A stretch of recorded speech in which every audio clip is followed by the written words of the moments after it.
Hello friends, तो आज हम क्वाड्रिलेटरल का एक क्वेश्चन लेके आए हैं। अगर ये एग्ज़ाम में ये क्वेश्चन आता है सडनली, तो अगर आपको इसका अप्रोच पता होगा कि कैसे सॉल्व किया जाता है तो आप जल्दी क्लिक कर लीजिएगा। नहीं पता होगा तो मे भी टाइम लग सकता है। ठीक है, तो इस क्वेश्चन को सॉल्व करने का तरीका देखिए क्या है। इसमें बोल रहा है कि क्वाड्रिलेटरल है ABCD, जिसका AB 5 है, मतलब वैल्यू साइड का, BC 17 है, CD 5 है, DA 9 है।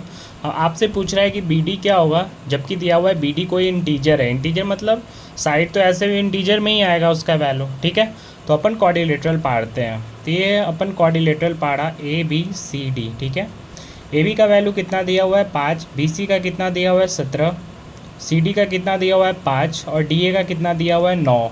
हमने पूछ रहा है BD, ये BD जो है। ठीक है, तो आपको ज्योमेट्री में आपने पढ़ा होगा कि ट्रायंगल इनइक्वलिटी के बारे में। ट्रायंगल इनइक्वलिटी क्या होता है कि कोई भी एक ट्रायंगल है, अगर इस ट्रायंगल का ये साइड का वैल्यू 7 है, ये साइड का वैल्यू, सेकंड जो ये साइड है इसका वैल्यू 5 है, तो थर्ड साइड का जो वैल्यू होगा ना, मान लो थर्ड साइड x है, तो इसका जो वैल्यू होगा x का जो वैल्यू होगा ये दोनों साइड के सम से छोटा होगा, मतलब 7 5 12 और डिफरेंस से बड़ा होगा। ये आपने प्रॉपर्टी पढ़ा होगा ट्रायंगल इनइक्वलिटी में। मतलब कोई भी एक ट्रायंगल होता है, उसका जो थर्ड साइड का जो वैल्यू होता है वो दोनों साइड के सम से छोटा और डिफरेंस से बड़ा होता है। यही प्रॉपर्टी मैं इस चीज़ में यूज करूँगा। कैसे?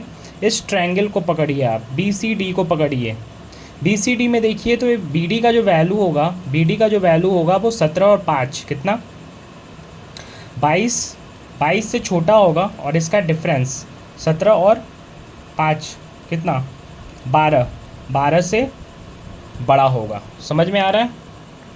ठीक है, अब देखिए इस ट्रायंगल को पकड़िए, ABD को पकड़िए, ABD को। अब इसमें BD का वैल्यू क्या होगा? इसमें जो BD का वैल्यू होगा बच्चों, वो होगा 9 5 14 और इसका डिफरेंस कितना 4।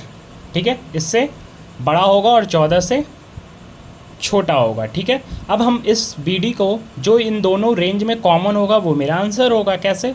नंबर लाइन पे आप डिनोट कर लीजिए।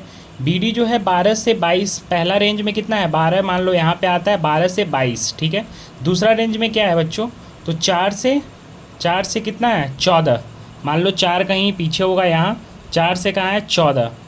तो अब मेरा कॉमन रीजन कौन सा आया? कॉमन रीजन 12 से 14 आया। समझ में आ रहा है क्या?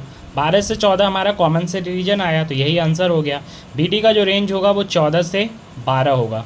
तो आंसर क्या होगा? BD का जो वैल्यू होगा, कोई इंटीजर है, तो 12 से 14 के बीच में कौन सा इंटीजर लाई करता है? 13।